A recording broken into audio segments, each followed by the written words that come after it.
આત્મા અને ભગવાનના મહિમાને કેમ સમજવો?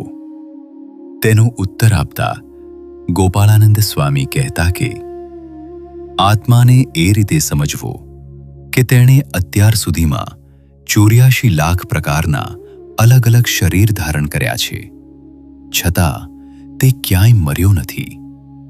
શરીર ભલે બદલાયા, પણ આત્મા જેવો છે તેવો જ રહ્યો છે. માટે તે અજર અમર છે. કોઈ તેને કાપી શકતું નથી કે વિંધી શકતું નથી.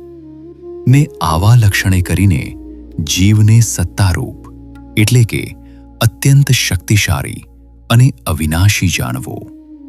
અને પુરુષોત્તમ ભગવાનનો મહિમા એ રીતે સમજવો કે જેમની બીક અને આજ્ઞાથી સમુદ્ર પોતાની મર્યાદામાં રહીને 64 ગાઉ જેટલા ઊંચા જળને રોકીને રાખે છે, જેમના ડરથી પવન સતત વહ્યા કરે છે. એટલું જ નહીં, જે ભગવાન ગર્ભમાં માત્ર એક જળના બિંદુમાંથી આટલી સુંદર અને જટિલ માનવ કાયા બનાવી આપે છે, તે ભગવાનની શક્તિ અને મહિમા ખરેખર અપાર છે.